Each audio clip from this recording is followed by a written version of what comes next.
Perkenalkan, nama saya Alicia Jovanka Abigail Pitoy, kelas 4B3 dengan NIM 2106-1102-0170. Saat ini saya akan menjawab beberapa pertanyaan dari tugas Sistem Pengendalian Manajemen. Soal yang pertama, apa yang dimaksud dengan perilaku organisasi? Perilaku organisasi ini merujuk pada studi tentang bagaimana individu, kelompok, dan tim berinteraksi dalam konteks organisasi. Perilaku organisasi mencakup berbagai topik seperti motivasi, kepemimpinan, komunikasi, budaya organisasi, konflik, dan kepuasan kerja. Nomor 2, jelaskan pengertian perilaku organisasi menurut para ahli. Yang pertama, menurut Stephen P. Robbins, perilaku organisasi adalah studi tentang perilaku manusia di tempat kerja.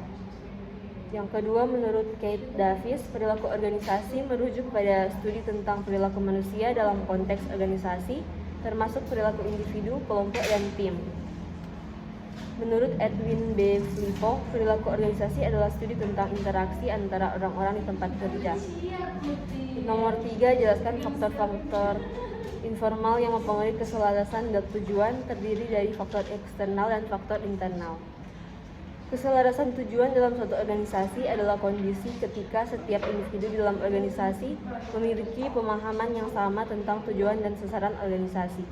Yang pertama, faktor eksternal adalah faktor-faktor yang berasal dari lingkungan eksternal organisasi seperti persaingan di pasar, perubahan regulasi, perubahan teknologi, dan lain sebagainya. Contohnya, jika suatu organisasi beroperasi di pasar yang sangat kompetitif, maka keselarasan tujuan organisasi dapat terpengaruhi oleh persaingan dengan perusahaan lain. Yang kedua, faktor internal adalah faktor-faktor yang berasal dari organisasi itu sendiri, seperti budaya organisasi, struktur organisasi, dan lain sebagainya. Contohnya, jika budaya organisasi di suatu organisasi mengutamakan kerjasama dan kolaborasi antar karyawan, maka keselarasan tujuan organisasi dapat terjaga dengan baik. Nomor 4, sebutkan faktor-faktor yang mempengaruhi keselarasan.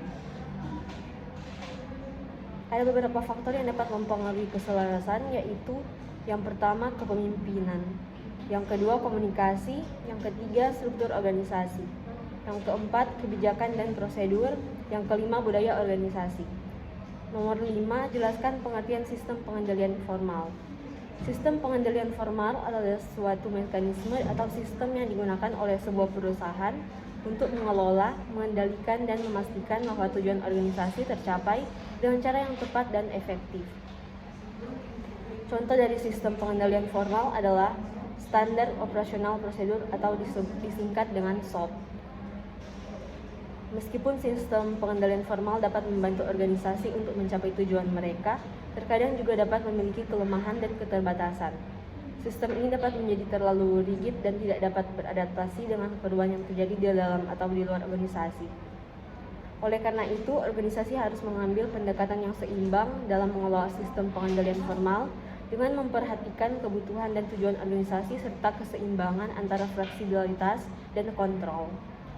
Yang keenam, jelaskan pengertian sistem pengendalian formal. Sistem pengendalian formal adalah cara-cara atau mekanisme yang tidak resmi yang digunakan oleh anggota organisasi untuk mengendalikan dan memastikan bahwa tujuan organisasi tercapai dengan cara yang tepat. Contohnya, sistem pengendalian formal dapat terbentuk melalui hubungan interpersonal antar anggota organisasi seperti saling percaya dan saling menghormati.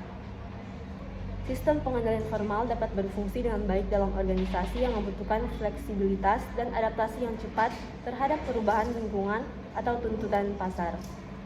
Namun, kelemahan dari sistem pengendalian informal adalah kurangnya standar dan kontrol formal yang jelas. Oleh karena itu, sistem pengendalian informal perlu dipertimbangkan sebagai pelengkap dari sistem pengendalian formal, bukan penggantinya.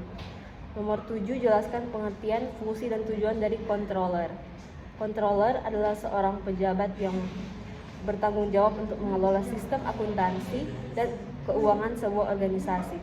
Fungsi controller dapat dibagi menjadi beberapa aspek, yaitu pemantauan dan pengendalian keuangan, yang kedua pelaporan keuangan, yang ketiga pengawasan sistem akuntansi, yang keempat perencanaan keuangan, yang kelima pemantauan dan evaluasi kinerja. Tujuan dari controller adalah untuk membantu organisasi dalam mencapai tujuan keuangan mereka dengan cara yang efektif dan efisien.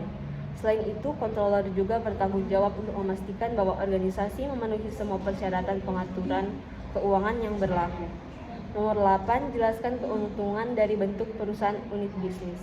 Bentuk perusahaan unit bisnis adalah suatu model organisasi bisnis di mana perusahaan terdiri dari beberapa unit bisnis yang beroperasi secara independen atau satu sama lain dengan kepemimpinan.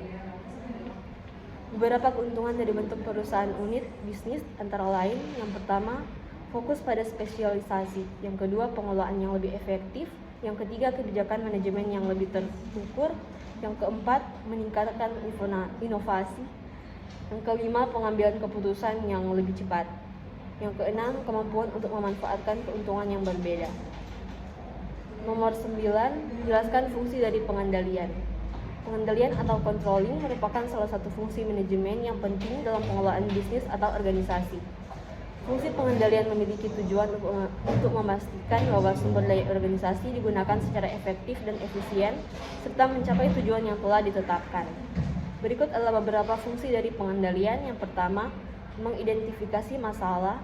Yang kedua, mengevaluasi kinerja. Yang ketiga, menentukan standar. Yang keempat, menerapkan perbaikan.